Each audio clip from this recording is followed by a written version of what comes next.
Hi friends, welcome to our channel. இன்னைக்கு நம்ம குழந்தைகள் விரும்பி சாப்பிடக்கூடிய ஒரு சிம்பிளான ஈவினிங் ஸ்நாக்ஸ் எப்படி பண்றது இந்த வீடியோல பார்க்க போறோம். இந்த ரெசிபி பாத்தீங்கன்னா குயிக்கா செஞ்சலாம். இந்த மசாலா கொழுக்கட்டை எப்படி பண்றதுன்னு இப்ப பார்க்க போறோம். இதுக்கு ஒரு மிக்சிங் பவுல் எடுத்துர்க்கேன். இதுல 2 கப் அளவுக்கு பச்சரிசி மாவு சேர்த்துக்கலாம். பச்சரிசி மாவு சேர்த்ததுக்கு அப்புறமா கொழுக்கட்டைக்கு தேவையான அளவுக்கு உப்பு சேர்த்துருங்க. உப்பு சேர்த்துட்டு நல்லா மிக்ஸ் பண்ணி விட்டுறலாம்.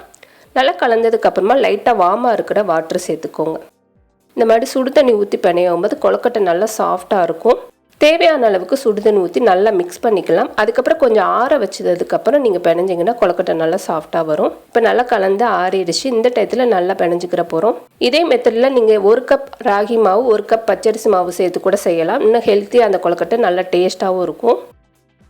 இப்போ சின்ன சின்ன பால்ஸாக நம்ம உருட்டி எடுத்துக்கிற போகிறோம். உங்களுக்கு விரும்பின ஷேப்பில் இதை ரெடி பண்ணிக்கோங்க.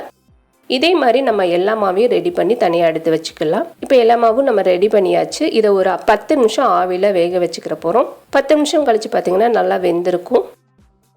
இப்போ பார்த்தீங்கன்னா வெந்துருச்சு. இதுக்கு ஒரு மசாலா ரெடி பண்ணிக்கலாம். கடாய் ஹீட் பண்ணிவிட்டு 1 டேபிள் ஸ்பூன் அளவுக்கு தேங்காய் எண்ணெய் சேர்த்துக்கோங்க. நல்லா டேஸ்ட்டாக இருக்கும். 1/2 டீஸ்பூன் அளவுக்கு கடுகு, 1 டீஸ்பூன் அளவுக்கு உளுந்தம்பருப்பு, இது கூட 1/4 டீஸ்பூன் அளவுக்கு மஞ்சத்தூள், 1/2 டீஸ்பூன் அளவுக்கு காஷ்மீரி மிளகாத்தூள், 1/4 டீஸ்பூன் அளவுக்கு கரம் மசாலா தூள், 1/4 டீஸ்பூன் அளவுக்கு பெருங்காயத்தூள் சேர்த்துக்கோங்க. கொஞ்சமாக மசாலாவுக்கு தேவையான அளவுக்கு உப்பு.